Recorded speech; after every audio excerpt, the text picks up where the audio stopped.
कोटड़ीअ में यूनिसेफ जे सहकार सां हैंड्स पारां डॉक्टरनि ऐं पैरामेडिकल स्टाफ खे तरबियत ॾिनी वई। कोटड़ीअ जी डिस्ट्रिक्ट हेडक्वार्टर अस्पताल में यूनिसेफ जे सहकार सां हैंड्स पारां डॉक्टरनि ऐं पैरामेडिकल स्टाफ जी तरबियत कराई वई, जॾहिं त डॉक्टरनि खे पर्सनल प्रोटेक्शन किट जे इस्तेमाल बाबति ॼाण ॾिनी वई। तरबियत दौरान अस्पताल जे अमले खे ॿुधायो वियो त वर्ल्ड हेल्थ ऑर्गेनाइजेशन जे तरफ़ां मिलियल गाइडलाइन ते अमल करे कोरोना जहिड़े मूज़ी मर्ज़ खां डॉक्टर ऐं पैरामेडिकल स्टाफ पाण खे कीअं बचाए सघनि। तरबियती वर्कशॉप दौरान हैंड्स जे regional manager Abdul Razzaq Umrani UNICEF पारां कयल कोशिश ते रोशनी विधी ऐं चयो त सिंध हुकूमत जी हर तरह जी मदद कई वेंदी त जीअं हिन मूज़ी मर्ज़ जो गॾियल जदोजहद बदौलत उन मौके ते अस्पताल जे एमएस डॉक्टर हफीज़ आरई हैंड्स टीम जा थोरा मञींदे चयो त हिन डॉक्टरनि खे हिफ़ाज़ती सामान सां गॾु हिन वक्त जी तरबियत जी बि सख़्त ज़रूरत हुई। उन मौके ते अवामी आवाज़ टीवी सां ॻाल्हाईंदे समाजी अॻवाननि चयो त हिननि जा मेयर्स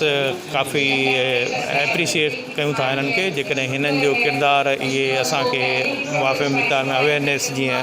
मुहैया कनि था, जेकॾहिं इहा न हुजे हा त असांजा माण्हू काफ़ी इन्फेक्टेड थी वञनि। हीअ हाईली इन्फेक्शस डिज़ीज़ आहे, हिन जो वाहिद हल ई